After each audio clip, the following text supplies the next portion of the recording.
So ஆப்பிரிக்க நாகரிகம் மற்றும் அவங்களுடைய கடவுள்கள், அவங்களுடைய ஆற்றல்கள் பற்றி பார்க்க போறாங்க.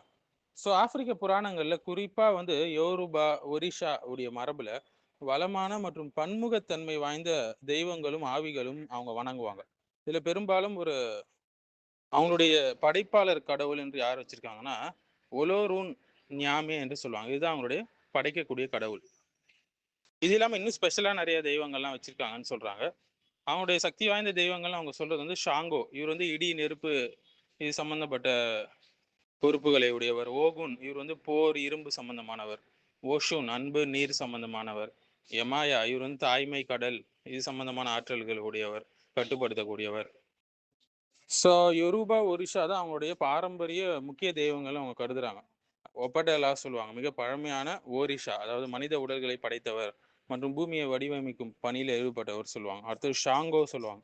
இவர் வந்து மின்னல், இடி, நெருப்பு மற்றும் நீதியுடைய கடவுள் சொல்லுவாங்க. அடுத்தது ஓகுன் சொல்லுவாங்க. ஓகுன் வந்து போர், இரும்பு மற்றும் தொழில்நுட்பத்துடைய கடவுள் சொல்லுவாங்க. அடுத்தது ஓஷுன்.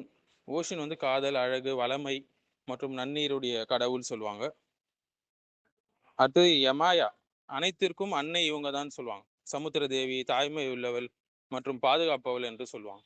அடுத்தது யெஷு, அதாவது எலக்ஃபாரா என்று சொல்லுவாங்க. விதியை கட்டுப்படுத்தக்கூடிய தந்திரக்கார கடவுள்னு சொல்லுவாங்க. ஸோ தூதுவராக இவர் செயல்படுவாராம். மேலும் வந்து சந்திப்புகளை காப்பாராம் அப்படி சொல்லுவாங்க. அடுத்தது ஓயா, காற்று, புயல் மற்றும் நைஜர் நதியுடைய தெய்வம் சொல்லுவாங்க. இவருடைய மயானத்தின் வாயில்களையும் காக்குறாங்க என்று சொல்லுவாங்க. அடுத்தது ஓருல் மிலன், ஞானம், குறி சொல்றது மற்றும் தொலைநோக்கு பார்வை உடைய கடவுள் சொல்லுவாங்க. இன்னும் சில முக்கிய தெய்வங்கள் என்ன சொல்லுவாங்கன்னா, ஆவிகள் சொல்லுவாங்க. மாமி வாட்டா சொல்லுவாங்க. ஆப்பிரிக்காவோட பல்வேறு பகுதிகளில் வணங்கப்படக்கூடிய ஒரு சக்தி வாய்ந்த நீர் தேவதைன்னு சொல்லுவாங்க இவங்கள. அடுத்து நஈரி, இது வந்து பூமியோடு தொடர்புடையது. அடுத்தது வந்து பம்பே, நெருப்பு கடவுளாம். சுப்பு, இக்ஃபோ மரபுப்படி உயர்ந்த படைப்பு கடவுள் சொல்லுவாங்க இவங்க. அடுத்தது நோமோ. நோமோனா டோகான் புராணங்கள்ல வரக்கூடிய மூதாதையருடைய ஆவிகள் சொல்லுவாங்க. ஸோ பெரும்பாலும் வந்து ஒலேரோன், நியாமே அல்லது வந்து முலுங்கு போன்ற ஒரு தனிப்பட்ட உயர் கடவுள் அங்கீகரிக்கப்படுறார் அவங்களுடைய மரபுல. ஸோ இயற்கையுடைய பூதங்கள் வந்து நீர், நெருப்பு, காற்று போன்ற இயற்கை சக்திகளே பல தெய்வங்கள் ஆள்கின்றன என்று சொல்றாங்க. முன்னோர் வழிபாடும் இருக்கு அவங்க கிட்ட. ஆவிகளும் முன்னோர்களும் அன்றாட வாழ்க்கையில பாதுகாப்புல முக்கிய பங்கு வகிக்கிறாங்கன்னு சொல்லி. சரி, இது இப்ப எப்படி வந்து பகுத்தறிவுக்கு முரணாக இருக்குது என்பதை நம்ம பார்க்க போறோங்க. மூட நம்பிக்கைகள் என்ன இருக்குன்னு சொல்லி. ஸோ ஒரு ஆஃபீஸ் ஒரு பாஸ் இருந்தா நல்லா இருக்குங்களா? இல்ல 2, 3 பாஸ் இருந்தா நல்லா இருக்குங்களா? ஒரு பாஸ் இருந்தா தான் அந்த நிர்வாகம் சரியாக இருக்கும். அதுபோல இந்த பிரபஞ்சத்தையே படைத்தவன் ஒருவனாக தான் இருக்க முடியும். அப்பதான் வந்து சீர்பட நடக்கும் எல்லாமே. இல்லையென்றால் ஒவ்வொரு கடவுளும் சண்டை போடக்கூடிய கதைகள் தான் வரும் இல்லைங்களா? ஸோ வந்து மனித சமூகம் உருவாக்கிய புராண கட்டமைப்புகள், மித்தாலஜிக்கல் சிஸ்டம்ஸ் தான் இந்த விஷயங்கள் எல்லாம். நம்ம மேல பார்த்த விஷயம். இப்ப இது வந்து பகுத்தறிவு எப்படி முரணாகுது பார்த்தீங்கன்னா, முதலாவது அடிப்படை பிரச்சனை பல கடவுள் கொள்கை. பாலித்திசம். இது வந்து ப்ராப்ளம்.